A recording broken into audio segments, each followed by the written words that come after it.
Selamat datang di momen yang penuh penghormatan dan makna. Hari ini, 10 November tahun 2025, bangsa kita kembali memperingati Hari Pahlawan. Pada hari yang bersejarah ini pula, di Istana Negara, Jakarta, Presiden Republik Indonesia, Prabowo Subianto, secara resmi menganugerahkan gelar pahlawan nasional kepada 10 tokoh yang telah memberikan jasa luar biasa bagi bangsa dan negara. Hari ini bukan sekadar sebuah seremoni, melainkan sebuah pengakuan nyata atas pengorbanan, keberanian, dan dedikasi yang menembus zaman. Mari kita bersama-sama menyimak kisah, makna, dan harapan yang terangkai dalam momen penghargaan yang sangat penting ini. Setiap tanggal 10 November, kita kembali mengingat salah satu bab paling heroik dalam sejarah Indonesia, pertempuran di Surabaya pada tahun 1945.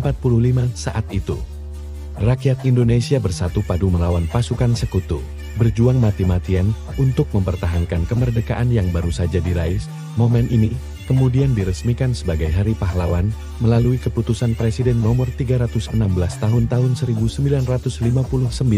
Hari Pahlawan tidak hanya untuk mengenang mereka yang gugur di medan perang, tetapi juga menjadi pengingat bagi kita semua bahwa kemerdekaan dan keutuhan bangsa ini tidak datang dengan mudah. Semangat juang, keberanian tanpa pamrih, dan pengorbanan adalah nilai-nilai abadi yang harus kita wariskan dari generasi ke generasi. Ini adalah fondasi yang membuat kita kuat sebagai sebuah bangsa. Menjelang Hari Pahlawan tahun 2025, Presiden Prabowo telah memanggil Menteri Kebudayaan dan Ketua Dewan Gelar, Tanda Jasa, dan Tanda Kehormatan, Bapak Fadlizon, untuk membahas pemberian gelar kepahlawanan nasional. Proses penetapannya sendiri tidaklah singkat. Semuanya dijalankan secara berjenjang dan sangat teliti. Usulan dimulai dari tingkat kabupaten atau kota, kemudian naik ke tingkat provinsi, sebelum akhirnya sampai di tingkat pusat. Tim peneliti dan pengkaji, baik di daerah maupun pusat, melakukan verifikasi mendalam terhadap latar belakang para calon, riwayat perjuangan mereka, bukti-bukti akademis, serta mempertimbangkan faktor keberagaman seperti gender dan asal wilayah. Tahun ini, dari sekitar 49 nama yang diusulkan oleh masyarakat, kemudian disaring menjadi 24 nama prioritas, dan akhirnya ditetapkan 10 tokoh untuk menerima gelar pahlawan nasional tahun 2025.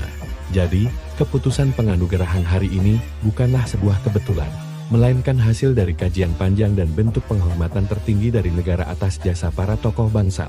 Pagi hari di Istana Negara, Senin, 10 November tahun 2025.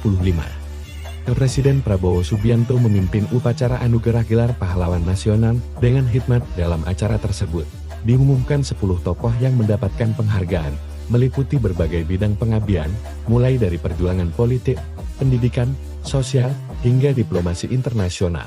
Berikut adalah daftar 10 tokoh yang secara resmi dianugerahi gelar pahlawan nasional pada tahun 2025. Pertama, almarhum Kiai Haji Abdurrahman Wahid, atau yang akrab kita sapa Gus Dur. Beliau adalah Presiden Republik Indonesia keempat, seorang tokoh besar yang perjuangannya di bidang politik, di pendidikan, dan terutama pluralisme, telah menginspirasi jutaan rakyat Indonesia. Kedua, almarhum Haji Muhammad Soeharto, Presiden Republik Indonesia kedua. Beliau diakui sebagai tokoh perjuangan bersenjata dalam mempertahankan kemerdekaan dan seorang pemimpin politik yang memimpin Indonesia selama lebih dari 3 dekade. Ketiga, almarhumah Marsina, seorang aktivis buruh pemberani dari Jawa Timur.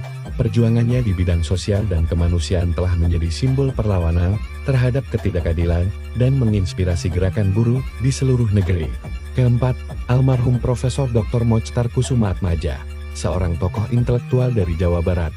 Jasa-jasanya di bidang hukum, khususnya hukum laut internasional, serta kontribusinya di bidang politik dan diplomasi telah membawa nama Indonesia disegani di panggung dunia. Kelima, almarhumah Hajah Rahmah El Yunusia. Beliau adalah tokoh pendidikan Islam perempuan perintis dari Sumatera Barat, pendiri Diniyah Puteri Padang Panjang, yang telah melahirkan banyak generasi perempuan cerdas dan beriman.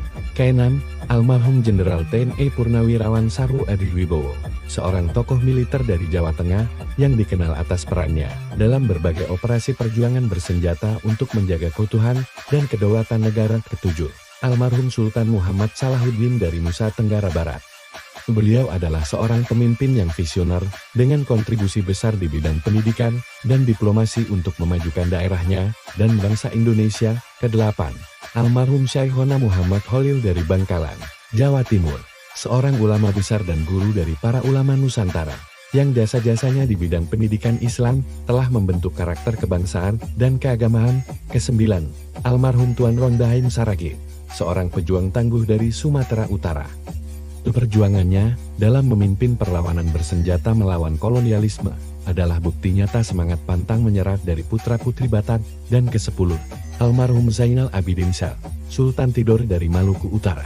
Beliau adalah seorang tokoh yang berjuang di ranah politik dan diplomasi untuk mengintegrasikan wilayahnya ke dalam pangkuan Negara Kesatuan Republik Indonesia. Setiap nama ini membawa kisah perjuangan yang unik dan berbeda, namun mereka semua bersatu dalam satu komitmen yang sama, pengabdian tanpa batas untuk bangsa dan negara. Lalu, apa makna yang bisa kita petik dari momen bersejarah ini? Pertama, penghormatan kepada para pahlawan adalah cara kita menjaga ingatan kolektif bangsa. Ketika kita mengingat jasa-jasa mereka, kita kembali meneguhkan bahwa kemerdekaan dan keutuhan tanah air ini bukan sesuatu yang otomatis ada, melainkan hasil perjuangan yang dibayar dengan darah, keringat, dan air mata. Kedua, keberagaman latar belakang para pahlawan baru ini menunjukkan bahwa kepahlawanan tidak dibatasi oleh satu bidang atau satu profesi saja. Ada yang berjuang di medan tempur, ada yang melalui jalur pendidikan, ada yang lewat diplomasi, dan ada pula yang dari perjuangan sosial. Ini memperkuat gambaran bahwa bangsa Indonesia ini besar karena kontribusi dari banyak pihak dengan cara yang berbeda-beda. Ketiga, dan ini yang terpenting, adalah pesan untuk generasi muda, kalianlah yang mewarisi tongkat estafet perjuangan ini. Panggilan hari ini bukan hanya teruslah ingat jasa pahlawan, tetapi yang lebih penting adalah ciptakanlah jasa baru untuk bangsa ini, baik dalam bidang pendidikan, sains, teknologi, seni, maupun dalam kehidupan sehari-hari. Menjaga integritas, bekerja keras, dan memelihara kebersamaan adalah bentuk nyata dari semangat kepahlawanan di masa kini. Di era modern yang serba global ini, Indonesia menghadapi tantangan yang sangat berbeda dari zaman para pejuang dahulu. Kita berhadapan dengan perubahan teknologi yang sangat cepat, arus informasi yang tak terbendung, serta tantangan sosial, ekonomi, dan keberagaman yang semakin kompleks. Oleh karena itu, semangat Hari Pahlawan harus kita terjemahkan ke dalam aksi-aksi yang nyata.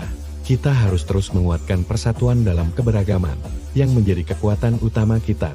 Kita perlu memprioritaskan pendidikan, agar generasi penerus mampu bersaing secara global, dan yang tak kalah penting, kita harus menegakkan nilai-nilai keadaban, bukan hanya mengejar kemajuan material semata. Serta terus berjuang mempertahankan kedaulatan bangsa kita, baik secara politik, ekonomi, maupun budaya. Mari kita jadikan Hari Pahlawan tahun 2025 ini sebagai momentum untuk refleksi dan aksi. Terima kasih kepada para pahlawan atas pengorbanan mereka. Kini giliran kita untuk melanjutkan perjuangan. Terima kasih sudah menonton. Jangan lupa bagikan video ini agar semangat kepahlawanan terus menyala. Sampai jumpa di video berikutnya.